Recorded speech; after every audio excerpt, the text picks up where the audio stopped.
So welcome everyone to the last day of our international conference. Allow me to welcome anyone who has just joined us. I am Lütge, Professor of Business Ethics at the Technical University of Munich and Director of the Institute for Ethics in AI. It is a great pleasure for me to close this virtual event that ran over 3 days, and to moderate the last panel discussion on explainability and guidelines for responsible AI. So where, when, and how can explainable AI be an effective tool for AI governance?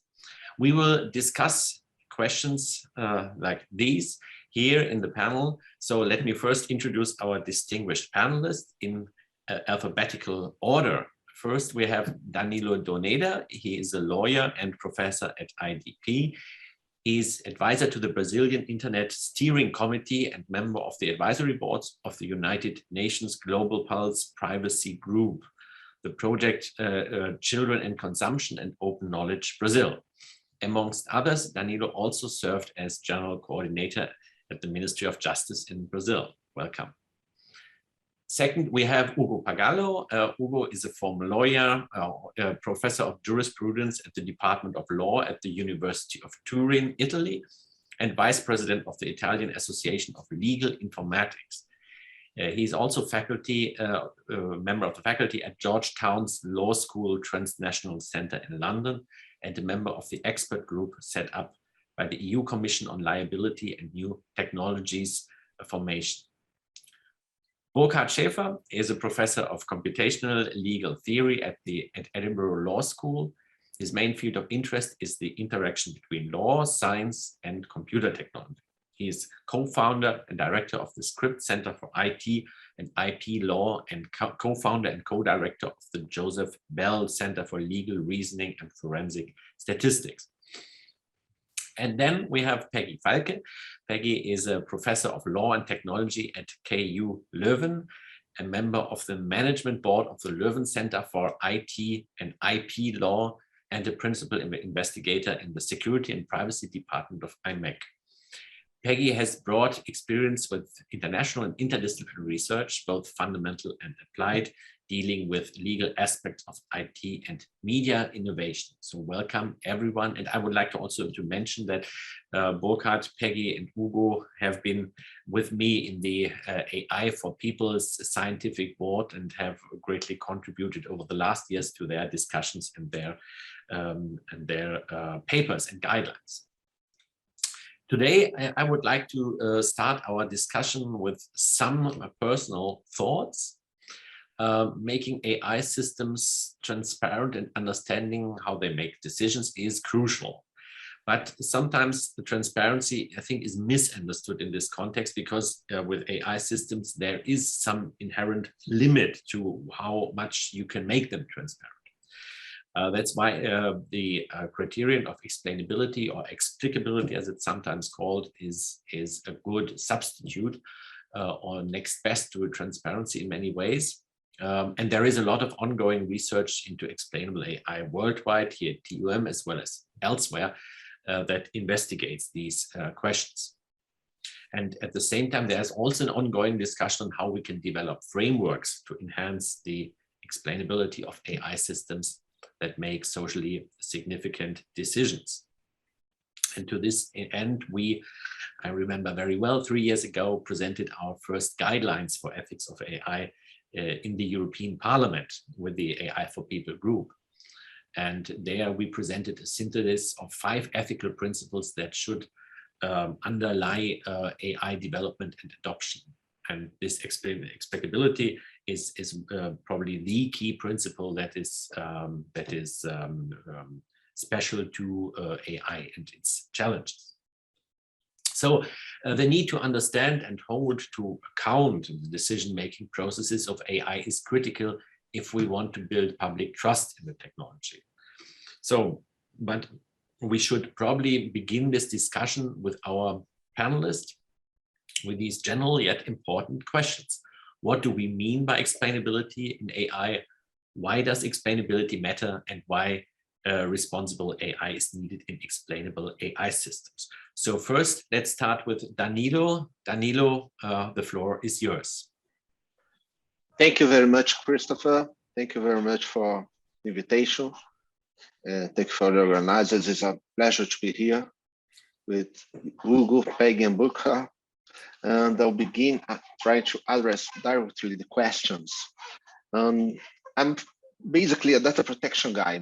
All my research has been the last 20 years, more or less, on data protection, and also aspects of artificial intelligence.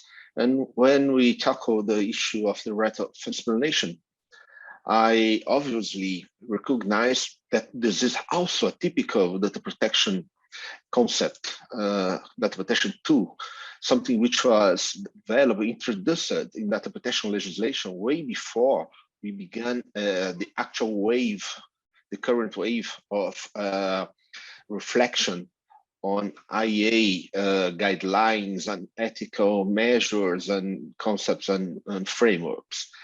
We have the issue of the right to explanation together with measures, including the right to revision, the idea of the human in the loop. For some time in data protection legislation, have this in the directive 95/46 of the European Union on GDPR, and in my country's data protection law, which is very new. It has 1 year right now. We have the same provision, more or less, and the same can be found in several other provisions. We have, of course, a discussion which is broadly recognized on the nature of the right to explanation. Some believe this, particularly considering GDPR text. Some recognize it as with a most limited approach, in the sense it would cover the explanation regarding the characteristics of the algorithm itself. Some recognize the need of have a broader explanation or information on the nature of the current decision itself. But I won't enter directly this issue, because I believe there is more maybe important but more prevalent issue, which is when we enter the realm of the right to explanation regarding decisions, particularly the decision itself. Even if it's possible to have this degree of transparency, the results of it can be linked strictly to an individual point of view, which is not bad particularly, but maybe it doesn't cover the broader scope of the law itself, in the sense that in data protection, we are fighting to have the best effect possible for as many as people as possible, regarding that we have right now systems which process data of millions, even billions of people. So transparency in individual decisions can be something which is difficult to gather. And it can be also not so relevant to the individual, because transparency has some problems. It can be technically difficult to achieve. It can be very difficult for the individual to understand, even when it's possible. It can be opaque. It can cause some degree of fatigue, in the sense that if the individual doesn't have the right explanation, it won't create an incentive to the general public to ask for their explanations. So I believe there is room to introduce in the right of explanation another degree, which is the idea of the efficiency of the explanation, in the sense that it must make sense to the individual, and the right to revision is a very important component of it, in the sense that if a revision is made by a human, it doesn't mean only that the automated decision must be submitted to a degree of revision, but also that some human can communicate with the subject in a way that he must make the automated decision explainable and comprehensible by him. And that leads me to another, and my last point here, which is transparency itself is a very important element on the right to explanation, but it won't solve the problem of explanation. And in this point, I would remember that the right of explanation more or less was introduced in current legislation by data protection. And maybe we should think of other data protection tools to make it efficient right now, the right to explanation, in the sense that in the traditional data protection toolbox, we have some tools such as privacy by design, and also the accountability principle, which was made even stronger with the GDPR and with the most modern data protection legislations all over the world. And there's also the administrative sanctions and the administrative supervision of data processors that must, if currently applied, must work in order to make the accountability principle and the comprehensibility of the automated decision mechanisms described by default in the systems which use automated decisions. So I believe that there's not it's not written anywhere that the right to explanation is a posteriori tool, which is what I mean. That is something that shall be only required by the individual and must be produced later after the decision.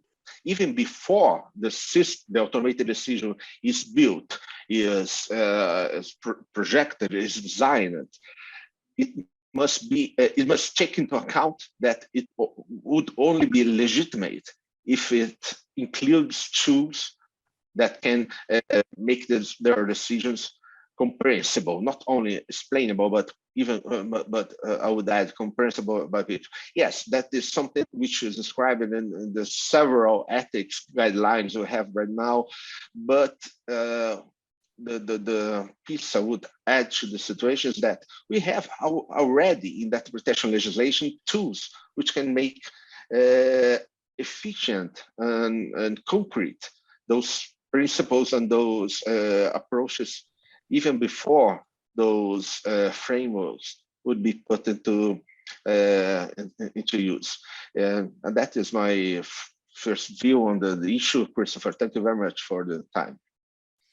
Thank you very much, Danilo. And I think one of the key points that you touched on is that we making this move already now from the very high level guidelines towards more concrete guidelines for specific AI systems. And I think this is something which we see all over the world and which we have done also with the AI for people. So in the first year, we presented very general guidelines. In the second year, more focusing on governance, but in the third year, then splitting up into several subcommittees, as the others also know well, and producing guidelines that are targeted or designed more for specific AI systems or application areas.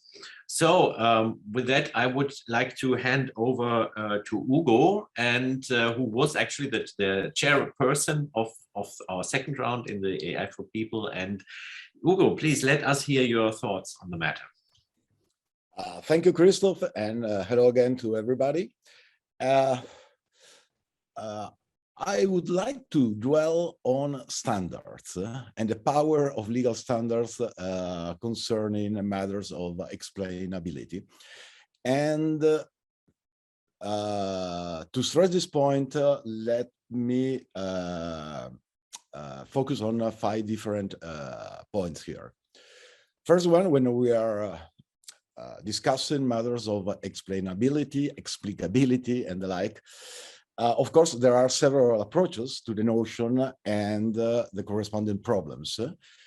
Christoph mentioned our first AI for People paper, time flies, 3 years ago, and that was a philosophical approach in terms of explicability, complementing the 4 principles of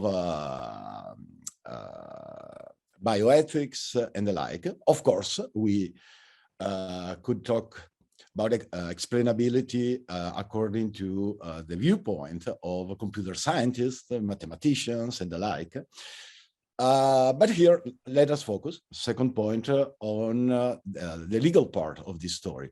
Why I think it's important, not because I'm a lawyer, nobody's perfect,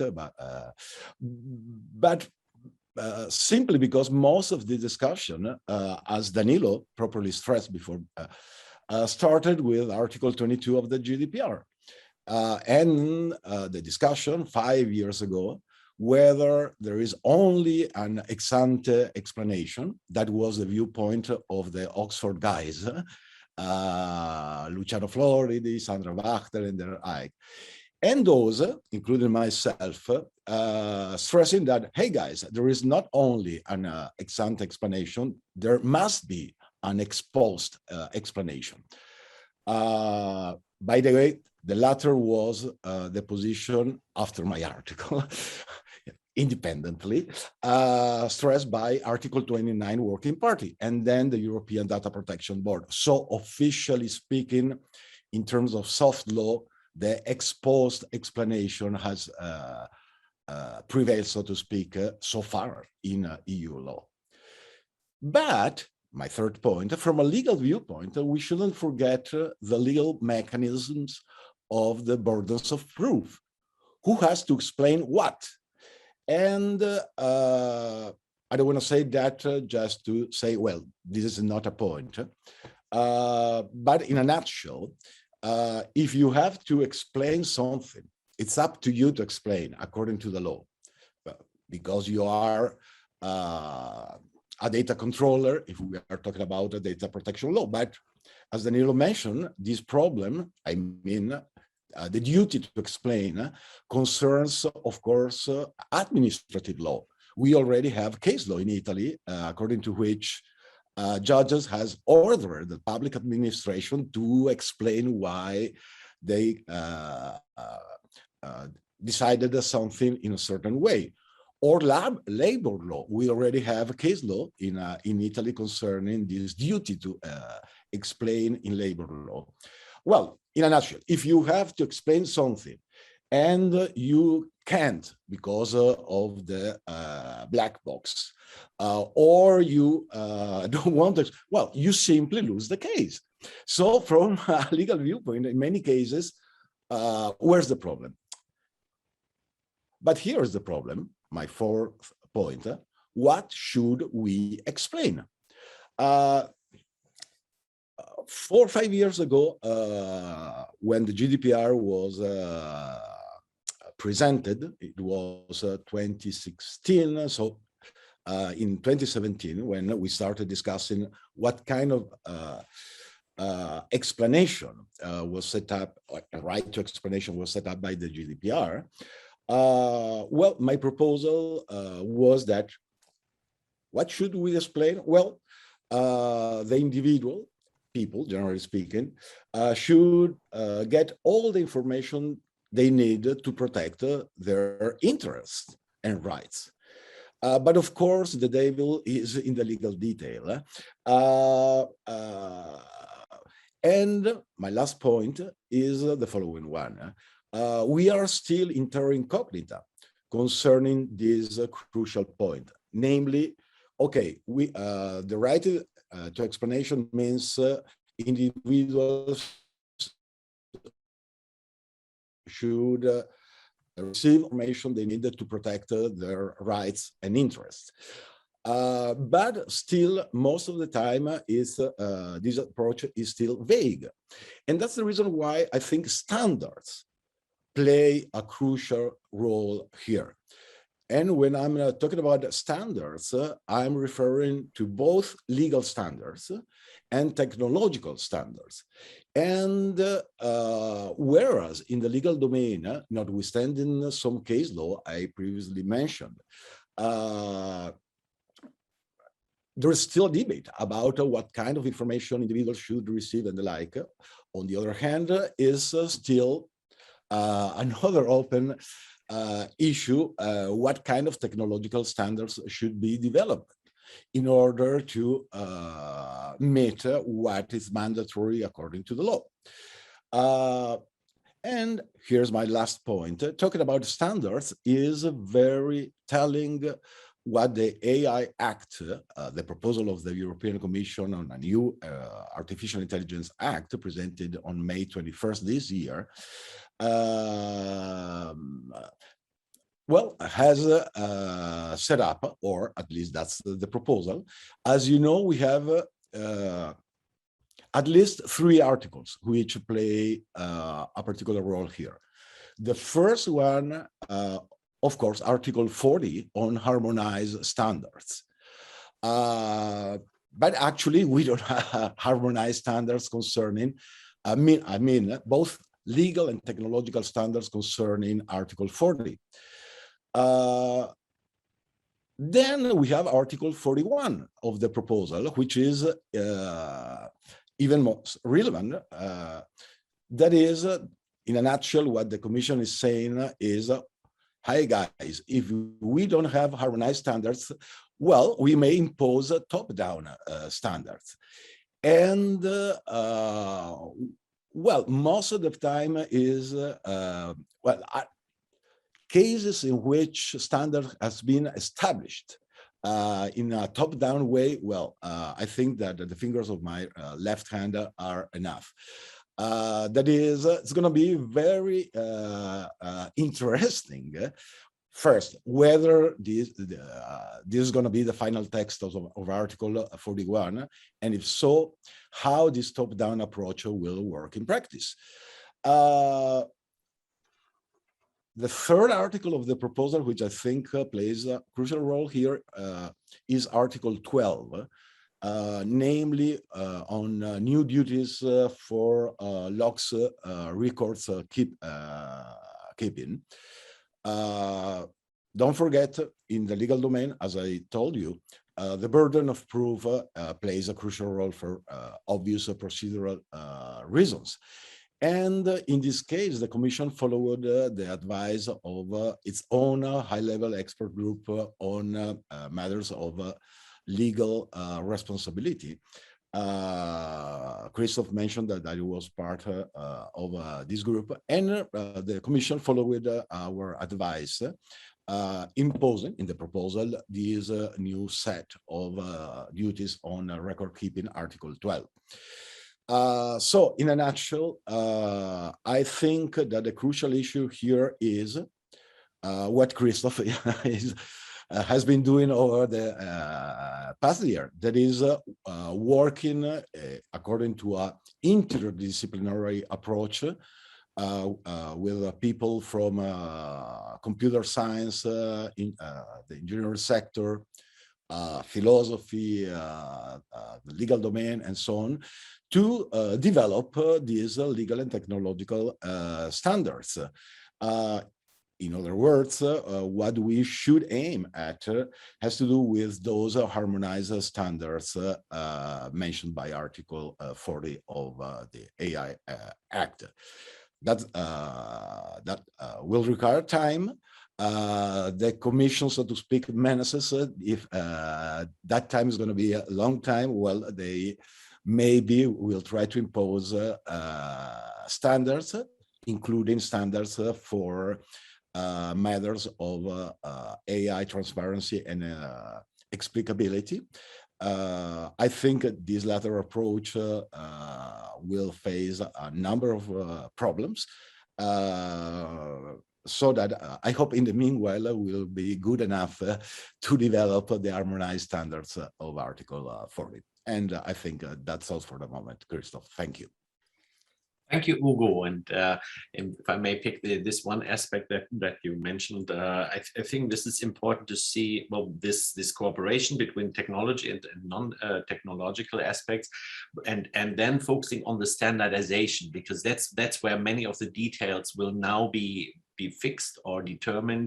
And we are seeing this. I am also a member in processes on the ISO or ITU level, where actually exactly this kind of standardization is happening now when it comes, for example, to autonomous driving and others. Okay, thank you very much. So we will move over to Burkhard now as our next speaker. Burkhard, what are your thoughts on this? Yeah. Okay, yes, thanks a lot for that. And also great that I can follow up on what Danilo and Ugo have been saying. And one of the reassuring things for me is that there has been at least a certain degree of renewed caution about the role of explainability. We were all really excited about it like 3 years ago. And looking back, I wonder why I was, and I definitely am not quite as excited about it any longer. And I actually start to see the dangers in that. As Danilo said, it grew out of data protection law to a certain extent. It concretizes the principle of transparency and with that consent, and we know the main problems with that. And for me, it's crucial. You can't do ethics of technology or any ethics at all that isn't aware of power differentials and power structures. And that means, in particular to me, what is the point of an explanation of someone who is relatively powerful to someone who is relatively powerless, if that person then has absolutely no actions available to them to act on it? So that for me would simply very often mean to add insult to injury. The same thing that we find very often in the transparency theater that we get with the GDPR. Yes, we will screw you over. Yes, we will exploit you. Yes, we will put yourself at risk. Click here and you know it now.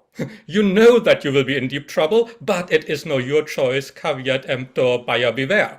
And I'm really worried that some of the explainability discussion goes into the same direction. And I think we should never discuss explainability without remedy. It's absolutely crucial to tailor the explanation to the available remedy. I need to know what are the concrete things I can now do to protect myself. What are my recourses? And so that should lead for me always the discussion. How can I effectively protect my rights? Explainability is but a tool for that, and it should be tailored to that ability to then really have a recourse. And again, from a data protection perspective, that sometimes poses interesting challenges for us, I think, in terms of what I really want from an explanation. So imagine I get refused a credit card application, the classical example from Valcke and the type of, if only you had earned more money, you would get it, or be a good citizen, pay back your mortgage for another 6 months, and then you get it. So the fault by default is mine. I have to change my behavior, and maybe I'm lucky next time. That's a sort of standard, very influential model. It firstly assumes the AI was right. Almost by definition. I don't think we can assume that. But it also assumes that I can get an explanation that only addresses me as an individual. And I think Danilo and also Ugo touched on this. It's for me a very different question that I ask to my insurance, my credit card provider, or its AI, why did you refuse my credit card application in particular? Is something wrong with me? Whereas I could also ask, why did you refuse my application while Christoph's was accepted? Might it be because he dresses better, or has a proper haircut, or speaks German without a British accent these days? Are there any illegitimate reasons why he got a preferential treatment? But in order to ask that question, I require data about Christoph to be processed, and I get access to his data. So here I think a potential problem or a conflict with the data protection principle that focuses on me, on the individual, and a fairness principle that requires for me to know about others in a comparable situation, to find out if the decision was maybe indirectly racist or discriminatory on illegitimate grounds. So I think here we have a conflict potentially looming that still needs to be explored. In the AI for People, I was chair of the legal AI expert group. And that is the last point I want to make, because Ugo also alluded to it. In law, we have very strict standards what we can expect of an explanation, the nature it has to take. There's a duty to explain by the courts, well-established principle. So we understand what an explanation has to look like. And I think if we drill down into that and analyze first for the human context what we really mean with that, we get a much better grasp of the complexity of the task that is ahead of us. And I don't think any of the current AIs are able to necessarily meet that, not because of the black box character, but because of the nature of explanations and the social context within which they take place. I started building AI systems back in the 1990s. Explanation for us was easy. It was a selling point. AIs outperformed humans in explanation because we had a symbolic manipulation paradigm. So some AIs are extremely good at generating an explanation, but that is not necessarily to say they perform the same explanatory function that a judge, for instance, performs when justifying a judgment. If you think about a judge justifying a decision, well, firstly, the judge too is opaque. It's a black box. I really don't know what's going on in their brain. We don't put them into an fMRI scanner to find out about that. A judge that explains her decision in saying, you know, it was like that. When I was 6 years old, my cat was run over by a car and I tried to sue the neighbor and everyone said, because you're a child, you have no chance. And that made me study law. And then I went to law school. And that judge obviously misunderstands their role. Equally, a judge that says, oh, yes, I sentenced you to 20 years in prison because there was a neuron here in my brain that fired the moment I was writing or moving my hand to put the pen on the paper. Again, the judge misunderstands what type of explanation they are due. So what explanation is a judge due? And that's where it gets really complicated, because I think a judge talks to three audiences at least. The judge talks to the accused. And it is not just giving the accused information. It is not just to tell the accused something they don't know. They probably got a brief from their lawyer anyway. It is a requirement of dignity. If I inflict this on you, I owe you an explanation. You need to understand not just the facts of the situation, but why it is right, morally right, demanded by the legal system to put that sanction on you. So I have a dialogue with the accused. But I also have a dialogue with the appeal court. I also write to justify, explain my decision to them for scrutiny. And that requires a very different writing style, that requires a very different information. And I talk to the wider citizenry. I reaffirm the values of our justice system in my explanation. I explain to them, don't do what he did, because these are the rules against it. So I have three audiences with totally different information needs, totally different preconditions, totally different actions available to them in response to my explanation. And as humans, we somehow manage that, for better or worse. Sometimes for worse, often for better. We manage to talk to different audiences and be very nuanced in our response. And that is, for me, the big problem with explainable AI. It's something that I can't see any technology, however sophisticated it is, going to perform, because it's the social embeddedness of the explanation.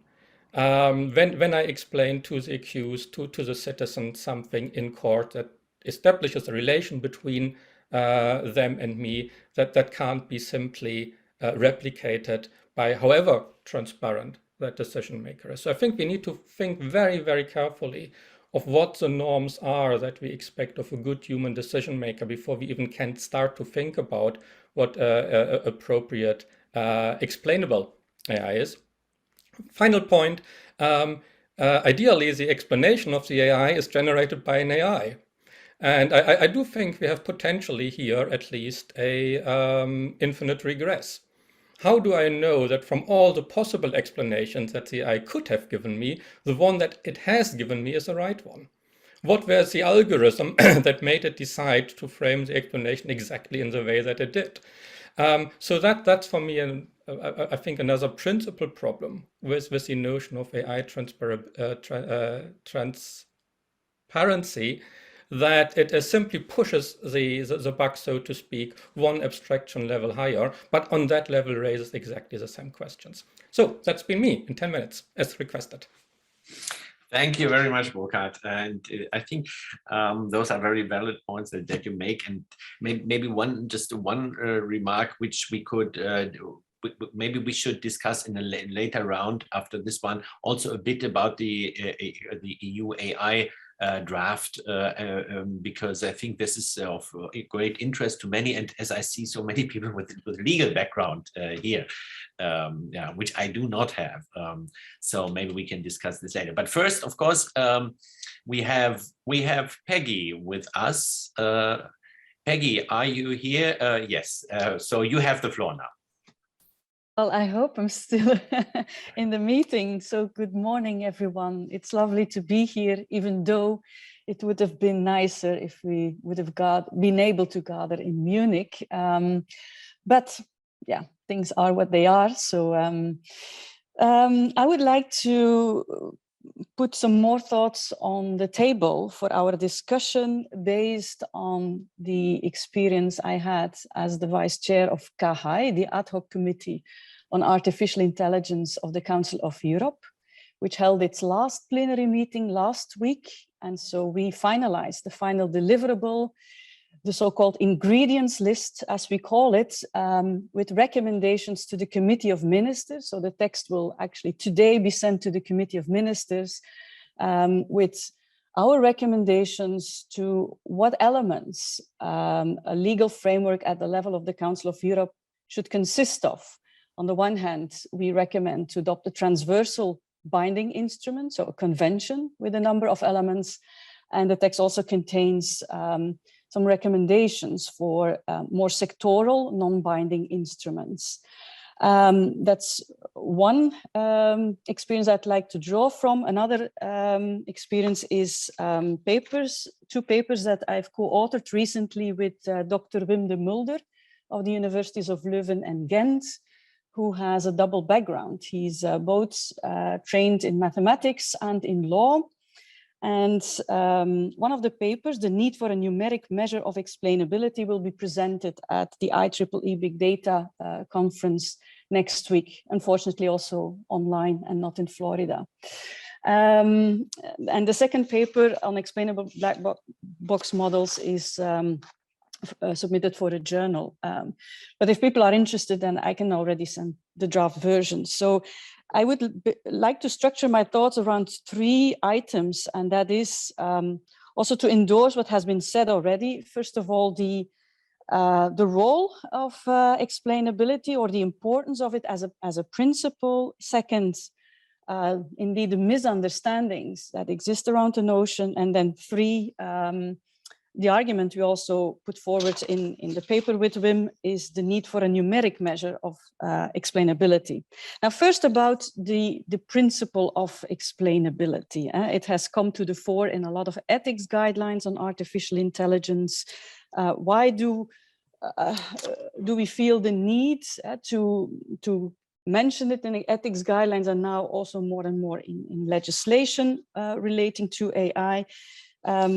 I think there are 3 categories of arguments or reasons for that. And the first one is that AI systems are not error-free. And so therefore, explanation, if there is some form of explanation, it will help the users to identify those errors and to, where possible, correct it.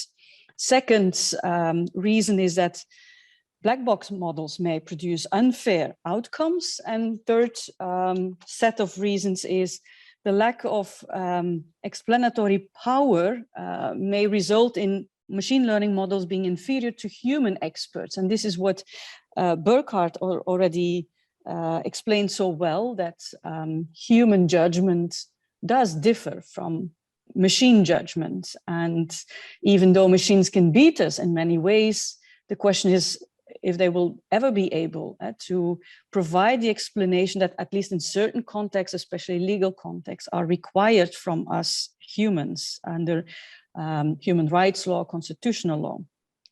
Now, in our paper, we, to a large extent, or to some extent, we nuance those arguments, but nevertheless, I think they remain valid. And what we've seen throughout history of technology is that there has always been some fear when new technology comes our way. So Christoph already mentioned the trustworthiness of technology. I think as long as there is no such spontaneous level of trustworthiness towards AI systems, we may need to enshrine, to anchor requirements in relation to explainability in at least ethics guidelines, and as we see it moving now also in law. Now, second series of thoughts in relation to the misunderstanding of the concepts.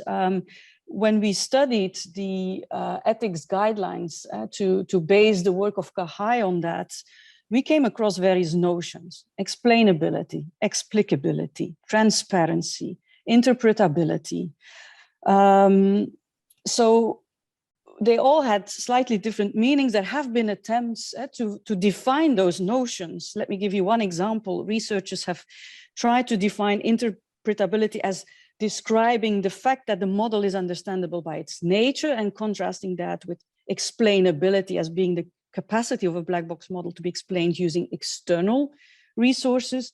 Distinctions have also been made in literature between exposed explanations versus ex ante explanations.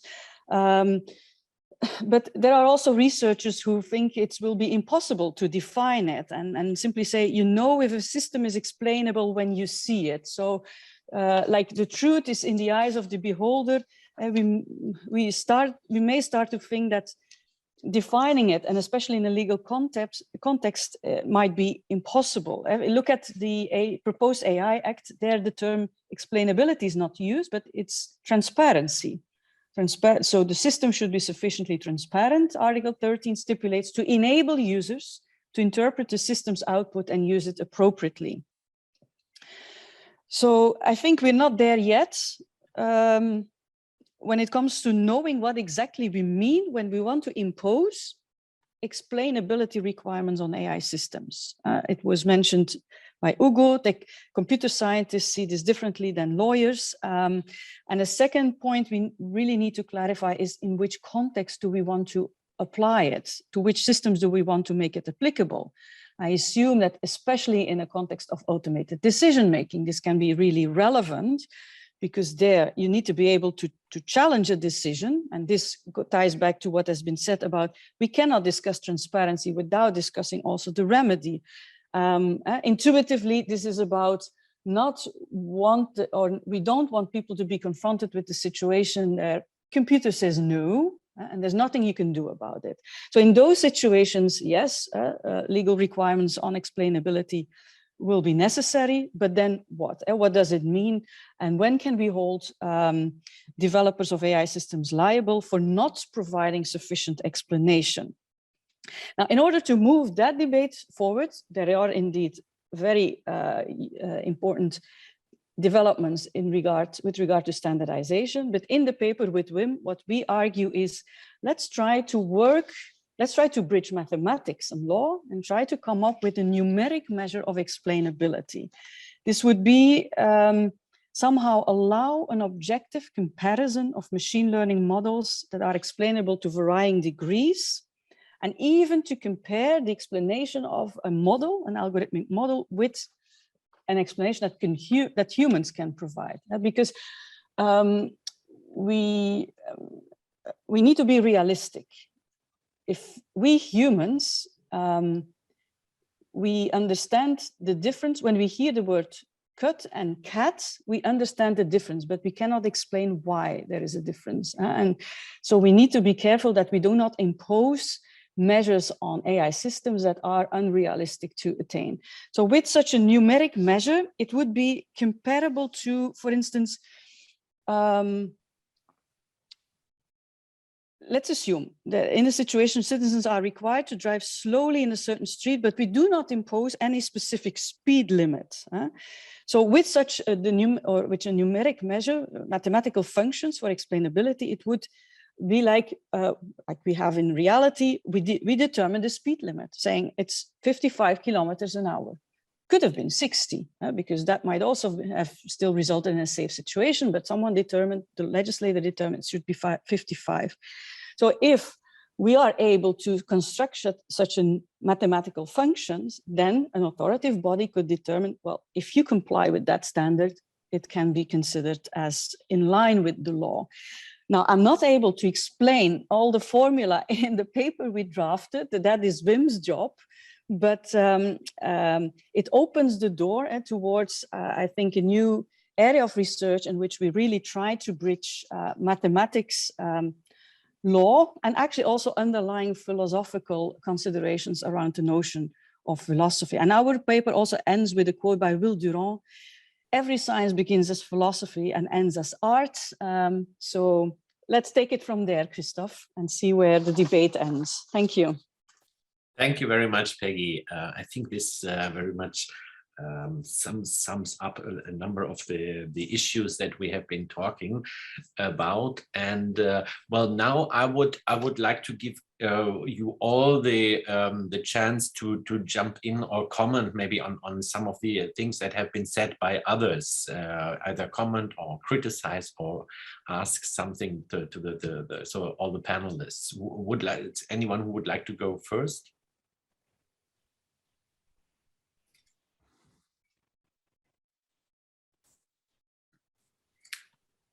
No? Okay.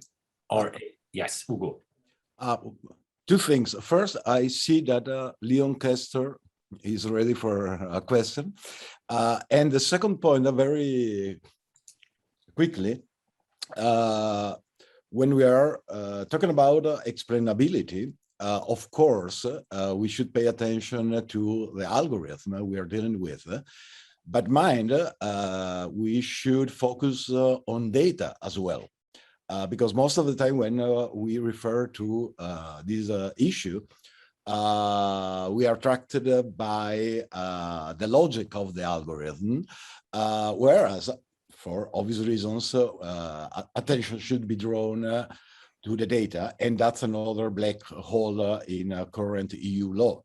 Data quality and the like is still, if I may, Musik der Zukunft. Yes, thank you. Any other reactions from the members of the panelists? Otherwise, we could take up first question. No? Okay. I think, Christophe, we are all in accordance. So if he wants... Yes, that's okay. That was the risk of inviting you all to this board. We've known each other for too long. So let's have a first question from the audience, from Leon Kester. I think yes. Can you hear me? Can you hear me? Yeah. Yeah, so I thought it was a very interesting discussion, particularly about this explanation about what a judge would say in terms of an explanation, and also that we need some kind of numerical, so what Peggy was saying, we need some kind of a numerical formulation in terms of the law. What we found from our study is that there is a difference in nature of AI systems and humans. So what I think one of the things particularly which is coming up is that also in the story of the AI system making certain decisions, it is so an AI system doesn't have agency. It means so, and we analyzed actually that it might be possible that an AI system could get really agency, but that will be quite far into the future, and nobody really knows how an AI system would get agency.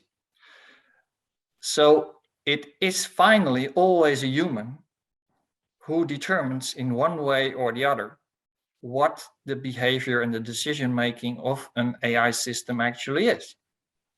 So that is what we found in the analysis of current AI technology, even in the definitions and the situations and the discussions in artificial general and superintelligence. The other thing is that what we found is that we cannot formulate things. We have to formulate things quantitatively, numerically, but we cannot formulate it in terms of current law. Because current law simply is not capable of capturing or formulating ethics. So this is a fundamental limit of what can be done. And so the question, if we would first of all say, okay, this cannot be done, we cannot do that, then the question comes up, how at all could we use really this technology at all? So we have to engage, and I think we also had this discussion yesterday with Christoph also, and I think there are good opportunities now. I think there is fantastic understanding coming up now how to really deal with this issue. But one of the things, and I also argued about it yesterday, and I think TU Munich is also doing very interesting things there in terms of trying to somehow mathematically formalize ethics. This is not something, as we understand it now, that an AI system could learn at all. So there's all these stories about AI systems that could learn good behavior and those kind of things. Is not possible, because all data that is being put into these systems is theory laden and already chosen by humans to let these systems learn. So finally, we come up to the point that it is up to us humans to somehow formalize in mathematical terms, not only law, but finally ethics, morality. We need to formalize that as humans. We really need to specify to AI systems, or no, even to AI developers, because we should not let AI developers themselves come up with some kind of morality, because this is what is actually happening now. Actually, what is happening now, that AI developers, without even realizing it, put all kind of moral and ethical choices in their designs. So we should, as humans, get control back on that again, which means that we have to engage, we as humans have to engage in trying to formalize in quantitative mathematical ways what we actually want from these AI systems. And this is not only law, this is finally formalizing ethics and morality in a quantitative way, which is very difficult because we have been lured into all kinds of mathematical formulations like consequential utilitarianism and all kind of deontological logic and all these kind of things, which we see now is insufficient as a mathematical framework to really formalize ethics. Okay.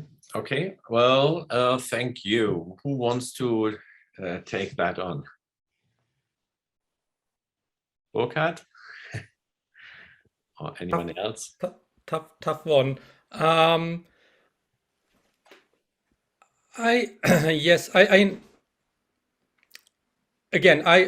think ultimately, and that gets to the issue of agency. AIs are tools. They are used by humans. As a human, I have to understand my tool, but I don't have to understand it fully. Very often I don't. I'm using my computer here in front of me to talk to you right now. I have absolutely no idea what's going on inside.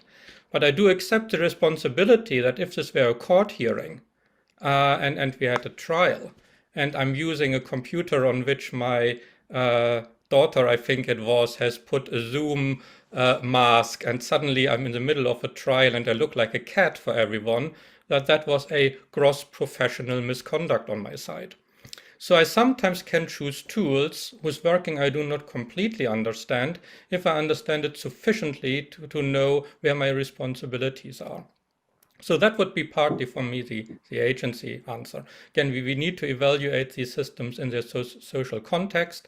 We need to see who is using them for what purpose and what type of explanation that owner is owned to others. So it's never or hardly ever, I think, the computer on its own or the AI on its own. It's the AI together with whoever makes a decision to use it for a specific purpose that owes an explanation. The second thing I would say, and that's a bit of a hobby horse, so feel free to shut me up because I'm just working on it.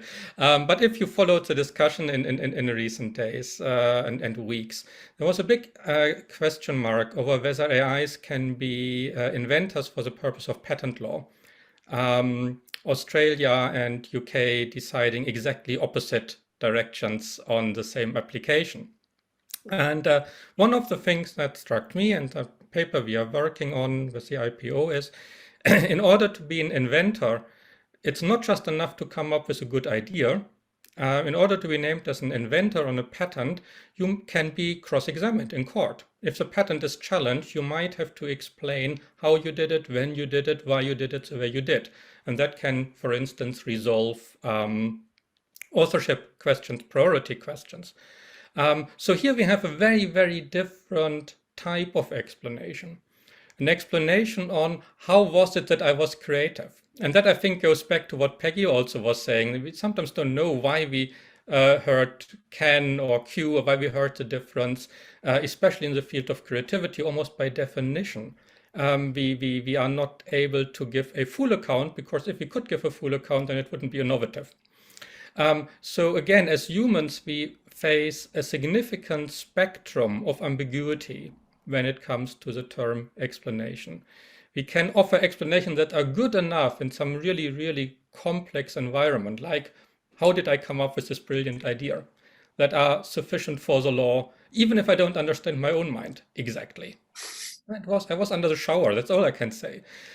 So again, for me, the bigger problem is, and that was, I think, in the intervention we just heard, that we can't allow that this discussion being framed in the computer science vocabulary, because it is inadequate. It's not the inadequacy of the AI, it's the inadequacy of the computer science vocabulary to respond to the nuances that we want from a correct explanation. I think they're absolutely right. We can't leave value-laden decisions too much to computer scientists.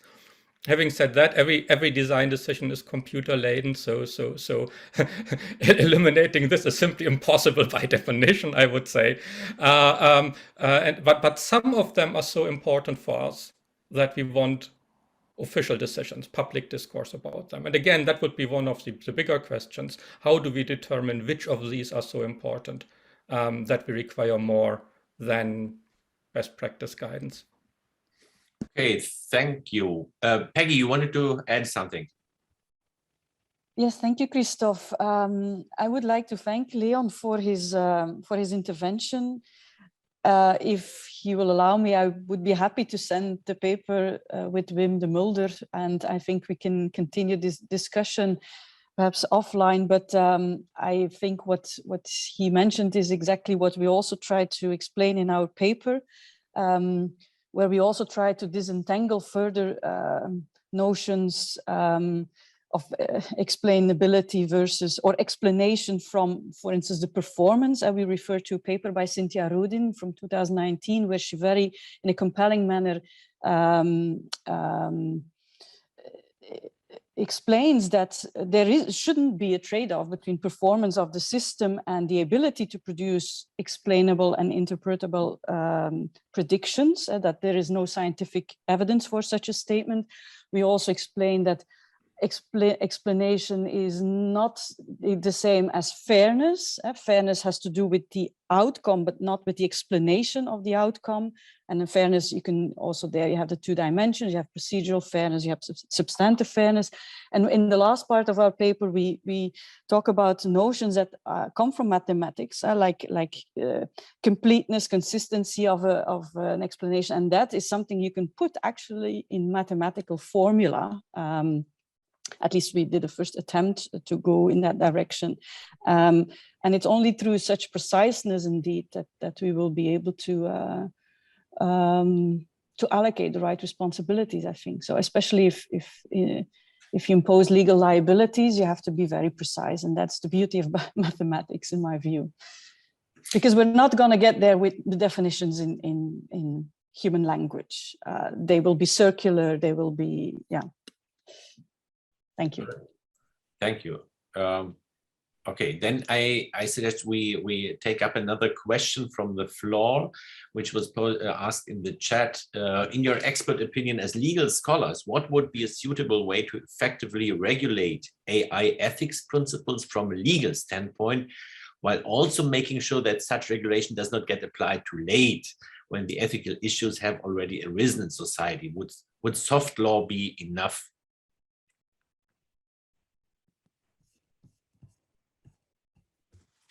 So I think the question is does ethics come too late? Does legal or does the law come too late? Peggy, again?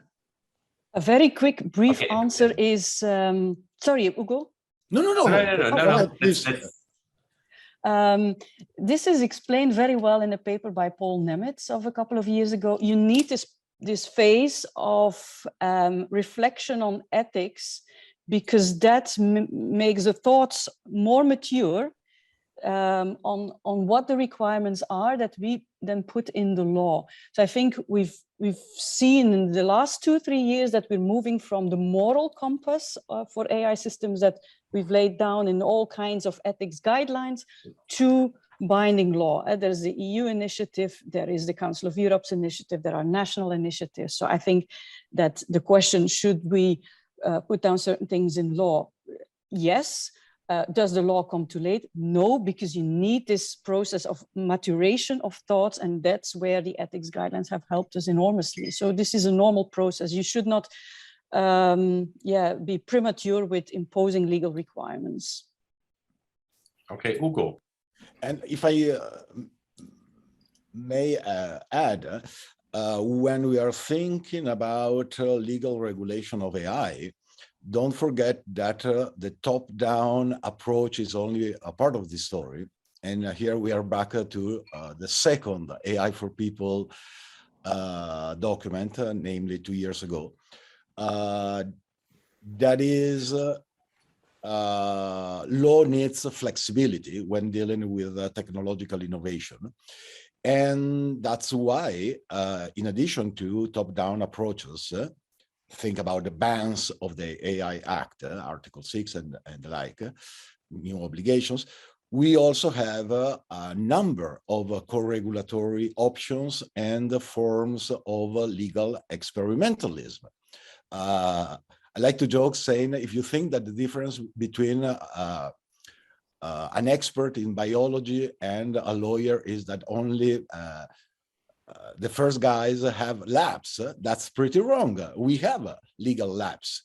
And well, it's a pleasure that Article 53 of the AI Act has, let's say, follow suit.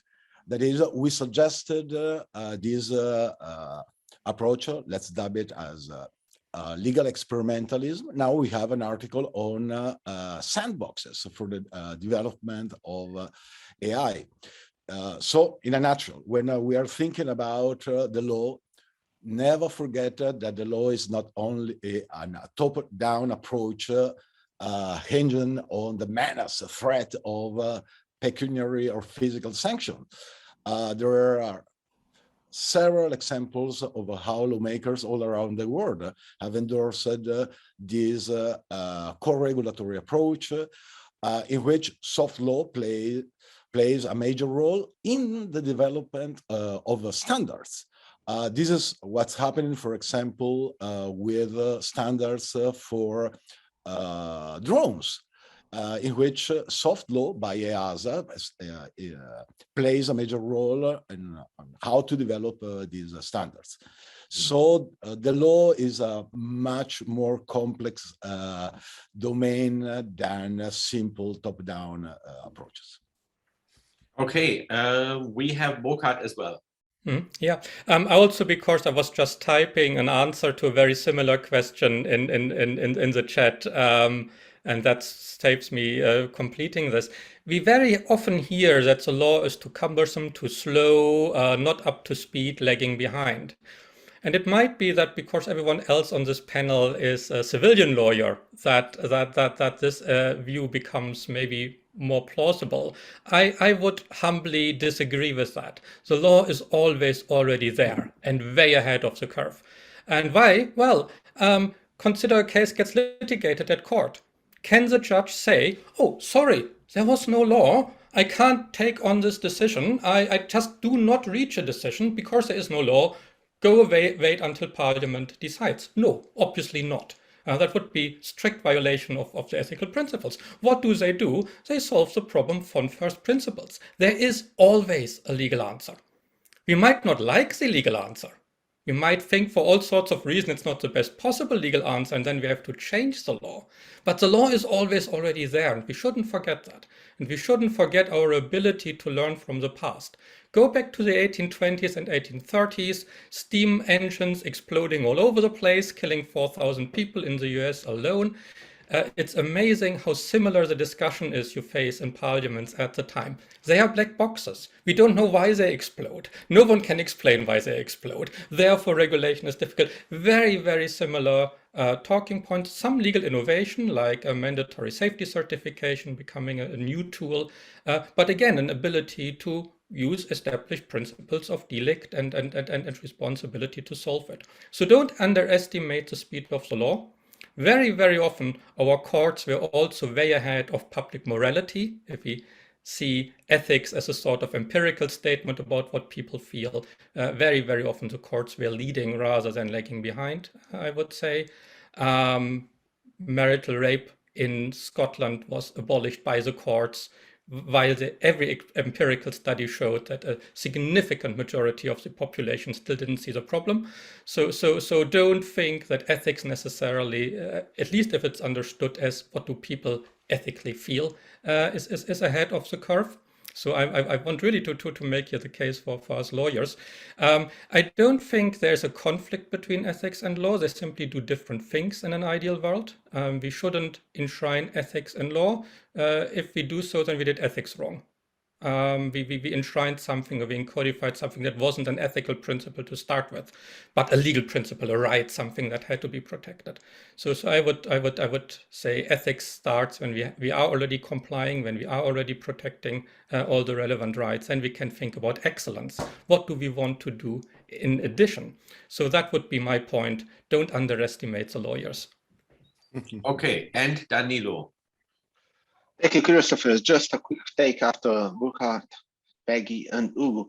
I believe when we are tackling the ethics question, we are mostly tackling the value, valorative aspect, but there's also a formal aspect of ethics inside the legal arrangements. And the question was about soft law. I frankly believe that in some instances, such as referring to deontological codes of conduct and best practice, and so there are parameters that refers to ethical values that can be ascribed to the current regulation without the need of restarting the normative aspect, which means we don't need to have a new law. And in technology regulation, this is more than viable. This is necessary in order to adapt to new circumstances and even to try new solutions without knowing in advance what must happen.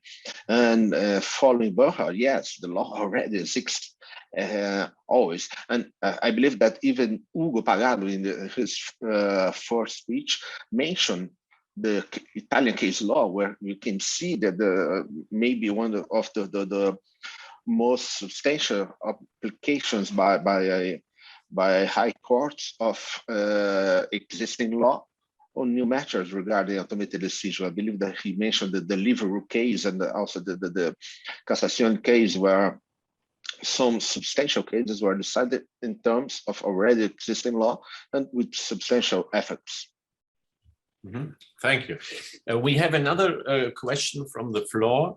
Let me pose it here. If technology maturity is there for measuring explainability, how explainable a system is to an extent, and could we apply this, and we could apply this measurements based on case use as proposed by the IEAI regulation proposal, wouldn't we find it important to measure and apply this to pilots, learn to collect data and apply this knowledge to regulations and standards? So it's about pilot studies, I understand. Any comment on that?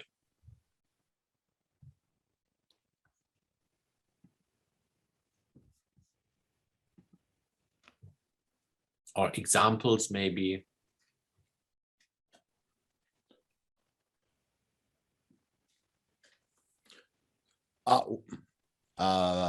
Very briefly, Christoph. I think if we play this game with what we have with AI Act proposed by the Commission, I would say that Article 53 on regulatory sandboxes should provide for the legal framework in order to develop Article 40, new harmonized standards for our field. This is how the Commission is thinking about the question. Again, the only way to learn how to swim is swimming. And so the only way to develop standard is developing a standard through the regulatory sandboxes set up by Article 53. And another important point here, at least to me, is that most of the time when we think about these mechanisms of legal flexibility, we think that there is a sort of a zero-sum gain between legal flexibility and the protection of people's rights, which is not the case. Namely, you can have the cake and eat it. You can have a mechanism of legal flexibility just to develop the new standards, because at the end of the day, where we're going to arrive is to set up new standards, which, again, back to my previous point, should be at the same time both legal and technological standards. And the only way to do that is working on them. And the way in which we have we can imagine a legal framework for this is what we suggested 2 years ago with the second AI for People project, and what we have now with Article 53 of the AI Act. We can take up one last question, I think, because we're running out of time here. The question is, how can startups with AI business models make the considerable effort of time and resources to achieve the ideal ethical standards of fairness and trustworthiness, while at the same time maintaining their competitive advantage and speed? And I think this is a very important issue. Who wants to take that on? If I may, Yes. and I promise but this is very interesting because according to the Commission, the answer is in Article 55 of 55 of the AI Act. I think this article is completely unsatisfactory. Namely, much as already occurred with search engines in Europe after the ruling of the European Court of Justice, in a way, costs for developing these standards will be so expensive that we're going to have, again, a huge problem with medium or little size companies developing AI. It's going to be another example of how EU law, of course, not this is not the aim, but practically speaking, the result will be strengthening the fat cats of Silicon Valley. This is a real risk with the current Article 55 of the AI Act. And then. Okay. So if there's no last comment, that is very important. Peggy, yes, one does. I would just, in response to that, like to highlight that the scope of certain provisions is very limited to what are labeled high-risk systems. And in my view, if such a high-risk system is being developed, whether it's a big company or a small company, is in that case irrelevant. If the impact can be huge, it needs to comply with certain standards. I think that's quite logic from a legal and moral perspective. Okay, then I give also some time for a short final comment by Danilo and then to Burkhard. Danilo, please. Very shortly, Christopher, I just want to illustrate that regarding the question on the costs and competitive advantages. Here in Brazil, we're dealing not precisely with an ethical framework, but with an AI bill, which is currently being considered in the parliament. And it can be voted. It is at its final stages. And differently than EU framework and other frameworks, it would make more difficult to regulate AI, in my view. It excludes liability. It doesn't have a risk-based approach. I believe it's even a dangerous law regarding the effects on society on the AI development, and maybe it reflects a certain fear of being regulated and being maybe over-regulated, and it is being backed by industry, and it causes a bit of preoccupation from my perspective. Thank you. Burkhard, you have a final comment? No. Okay. Well, then let me say thank you very much again for this great discussion that we had. Thank you all for being here, sharing your views, suggestions, and expertise with the participants. And thanks also to the audience for your questions from the floor. So, and with this one, I would like to segue into the closing remarks. So we have seen 3 days filled with panel discussions, parallel sessions, workshops, paper presentations, spotlight chats, and they come to an end now. We welcomed top experts from industry, civil society, government, and academia, joining us from all over the world. Indeed, sometimes even in the same session or workshop. We exchanged views on the most relevant and pressing issues related to the responsible use of AI through shared stories, cutting-edge research, and practical applications. We addressed ethical issues associated with the development, use, and impact of AI-enabled technologies. And of course, we stressed the importance of AI ethics and the need for responsible use of AI. AI has become omnipresent in our everyday lives. And during the last years, our reliance on AI has, I think it's safe to say, skyrocketed. The COVID pandemic underlined the need to discuss not only the ethical considerations in the use of AI, but also the need to develop operational and ethical frameworks. The Institute for Ethics in AI seeks to contribute to the broader conversations and concerns surrounding ethics and AI. We believe, as we have said many times during this conference, that AI is a global challenge, and so is AI ethics. That is why we decided to organize this international conference for everyone interested in the field of AI ethics. And despite the difficulties, we have made it. It was an absolute pleasure having you all join us virtually from different countries, and time zones. Each and everyone's contribution was highly important. And thus, I want to thank you personally.